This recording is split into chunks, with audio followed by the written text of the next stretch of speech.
When everything seemed calm, when the capital's media felt comfortable announcing the club's eternal ruin, news broke, shaking the foundations of Spanish and European football. Barça is positioning itself to finalize a transcendent agreement with a Saudi sponsor, and this move, far from being a minor detail, has become an authentic scandal for all of Madridismo, which burns with rage and helplessness as it watches the Blaugrana club rise defiantly where it was once declared defeated. Jewel, if you feel the pride of your club always standing strong against all odds, now is the time to join. Subscribe now and answer in the comments. Do you think this confirmation will make Barça dominant in Europe again and leave Madridismo gnashing its teeth in rage? For too long, they tried to convince us that Barça was a dying club, that debt had cornered it, that an empty Camp Nou symbolized the decline of a century-old institution. Madrid's newspapers almost celebrated with obituary headlines, as if they took pleasure in seeing their historic rival slowly sink into misery. Yet, as has always happened throughout our history, Barça chose to rise again when it seemed there was no way out. The key now, a strategic alliance with Saudi capital that arrives to reorganize the accounts, recover investment margins, and, above all, break the asphyxiating control of financial fair play, which has caused us so many headaches in recent years. And the best part? Doing it without giving up ownership, without privatizing the club, without losing the essence of what makes us unique. What for Queules is intelligent survival, for Madridismo is an unbearable drama.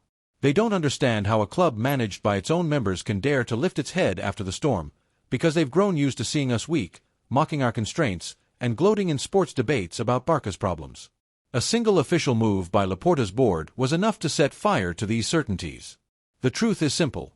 Barça never surrenders, and every time they try to bury us, we respond with ingenuity, audacity, and rebellion.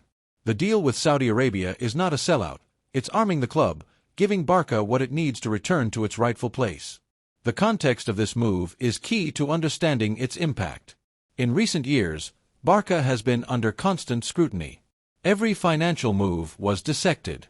Every operation was interpreted as irregular. Every step was hindered by La Liga and bodies that seemed obsessed with our downfall. Meanwhile, other European clubs were allowed all kinds of excesses without opposition. While Paris Saint-Germain shattered salary barriers as if they were paper, while Manchester City signed controversial sponsorship deals, while Real Madrid quietly enjoyed its Emirates agreement, Barça was presented as an example of poor management and faced brutal regulatory scrutiny. The double standard was obvious. Sanctions, fines, restrictions, audits. Queules suffered through every transfer window, seeing registrations blocked, recruitments absurdly complicated, and every step forward celebrated by white pundits as a reason for mockery. Financial fair play, meant to balance, became a whip used against us. That's why this confirmation of massive sponsorship is so valuable. It arrives to break these chains that tried to condemn us to mediocrity. Because it means new resources that register immediately in the accounts. Because it means breathing again and leaving behind the anxiety of not being able to register players. Here's the heart of the scandal. Madridismo loses its narrative of a ruined Barça. It hurts them so much because they repeated it like a dogma. And now, they must admit that once the revenue comes in, Barça looks at La Liga, Europe, and especially them, right in the eye. The central figure in all this is once again Joan Laporta. If there's one man who drives Madridismo to despair, it's him.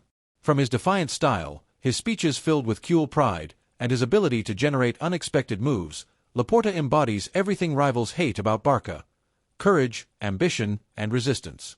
When the institution was drowning, he and his board put up €7 million of their own money as guarantees to prevent La Liga from blocking registrations. This gesture, which goes beyond management, shows the difference from other leaders. We're not talking about a bureaucrat. We're talking about a Queules who literally risks his own fortune for the club. How many presidents in Europe can say the same? It's no surprise that Laporta is at the center of white fury. Every time he speaks, Madrid trembles. Every time he makes a bold decision, the pundits fill with insults. But in the end, each of his moves ends up consolidating the club a little more. What they see as mere spectacle is, for Queules members, the peace of mind of knowing someone has the courage to fight.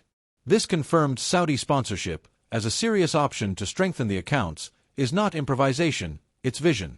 It's the logical continuation of a strategy that began with the levers, continued with Spotify, solidified with Nike, and now reaches a global dimension. Those who mocked are trembling now, and Queules know it. Laporta plays chess while others play checkers. Time and again, we've seen the same maneuver. When Real Madrid signed with Emirates, it was called international expansion. When PSG turned its jersey into a billboard for Qatar, it was sold as modernization. When City closed stratospheric deals with Abu Dhabi, it was presented as future vision. But when Barça announces a partnership with Saudi Arabia, oh surprise, it's a scandal, a contradiction, a shame. They dwell on a supposed moral debate when, in reality, the only thing that wounds them is Barça receiving a financial boost. The Madrid media has never forgiven Laporta for being the president who, in 2003, destroyed their hegemony by bringing Ronaldinho and building a team full of illusion. They've never forgotten that he, with Guardiola at the helm, presided over the cycle that humiliated Real Madrid's Galacticos at the Bernabeu. That's why they hate him, that's why they constantly ridicule him, because they know Laporta has a gift. With bold decisions, he manages to regenerate the club in its darkest hours. The white media echo doesn't stop at headlines. It operates through talk shows where they repeat like parrots the same messages. Laporta is a smoke seller. Barça is deceiving its members. It doesn't hold up. And of course, they always disguise criticism with a supposed zeal for the purity of football. The most curious thing is that these voices magically fall silent when it comes to Real Madrid with its Emirates deal, PSG with Qatar, or Manchester City with Abu Dhabi. No pundit dares to call them sellouts. Only Barça receives these labels, because what really bothers them isn't the deal, it's the possibility of a Barça that becomes strong again. The white fury is easily explained. The narrative of the ruined club was their psychological refuge. It allowed them to close debates, display apparent superiority, and scorn the eternal rival. But with this confirmed sponsorship, that narrative shield vanishes. Suddenly, they can no longer mock Barça's insolvency, because the reality is very different. Barça is rearming itself, and solidly. Here's the real scandal for them. And as every time the white press ignites, one thing must be remembered: words fly away, but facts remain. And when this Barça, with renewed resources, returns to compete for major titles, those headlines will become a ridiculous footnote.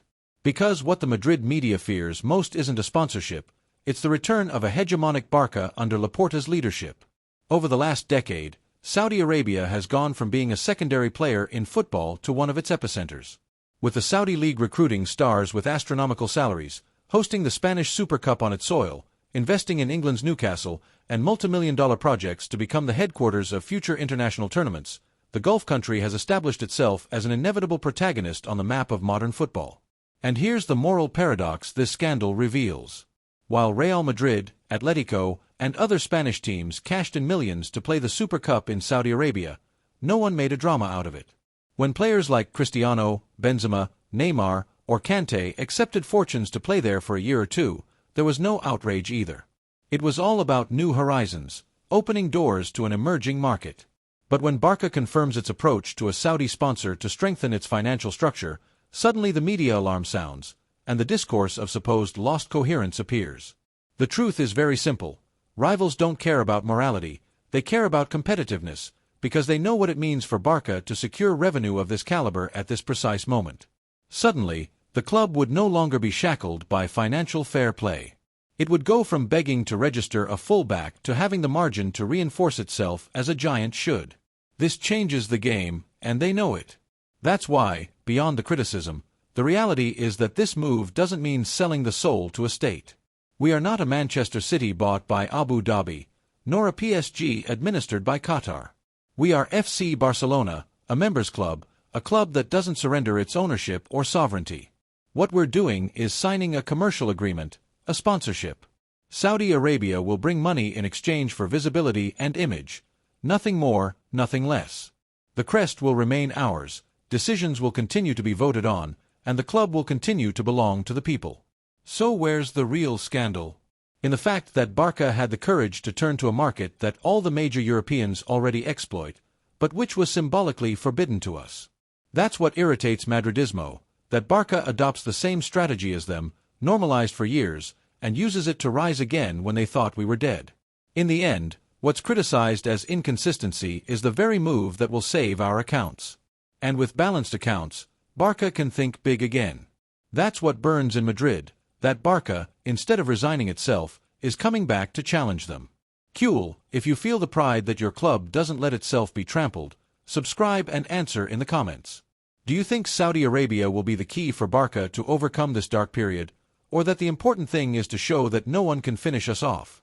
If a ghost has haunted Barça in recent years, it's financial fair play.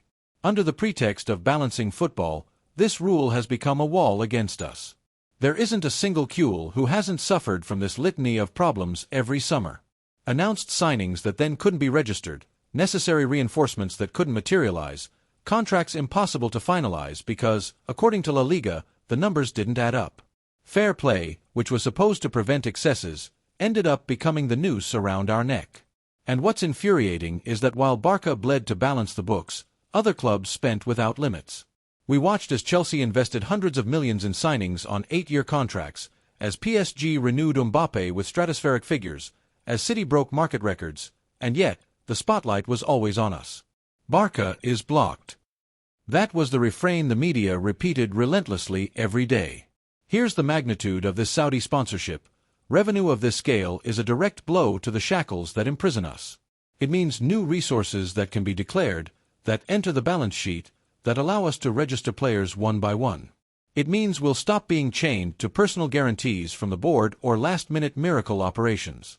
The practical impact is enormous. Finally, we could plan a summer without speculating on forced player sales, without the psychological drama of not knowing if a reinforcement will make it through the bottleneck. It means regaining the peace of mind to compete as a giant, without being treated like a bankrupt club, and the symbolic effect is even greater. It breaks the media narrative. Because they can't sign anyone has been their favorite taunt to ridicule us.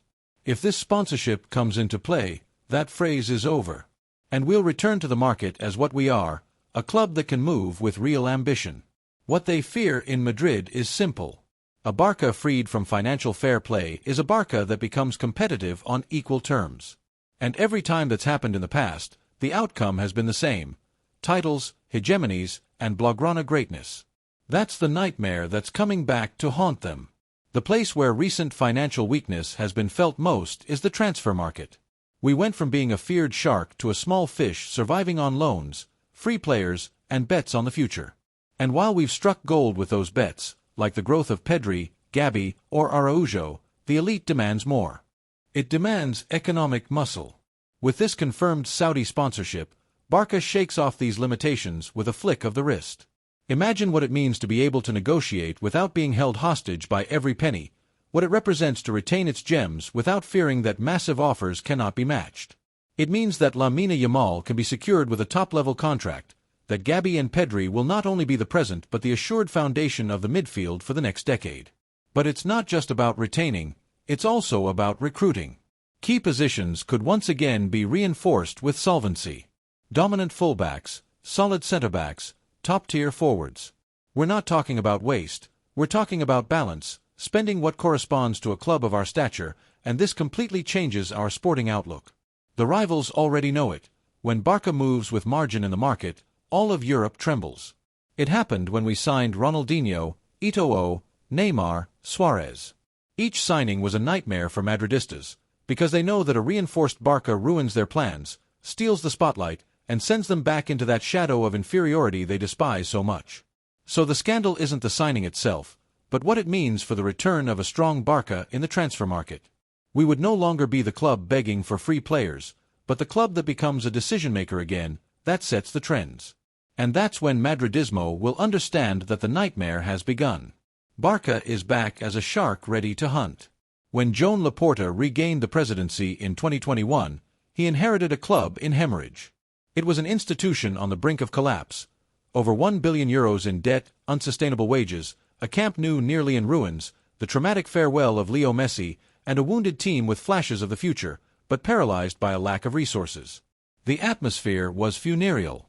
What was easy back then was to say that Laporta would have no room to maneuver, that he would only sink into mediocrity after being a legendary president 20 years earlier. The detractors pounced. It's not 2003. He won't repeat miracles. Every move he made was scrutinized. But Laporta is different. He doesn't think like a bureaucrat, but like a warrior with a long-term strategic mindset. And from his first day in this second term, He laid out a plan: survive, stabilize, grow, and become a leader again. First came survival. The famous levers, financial levers, so ridiculed by the Madrid media, were the bold maneuver that avoided immediate bankruptcy.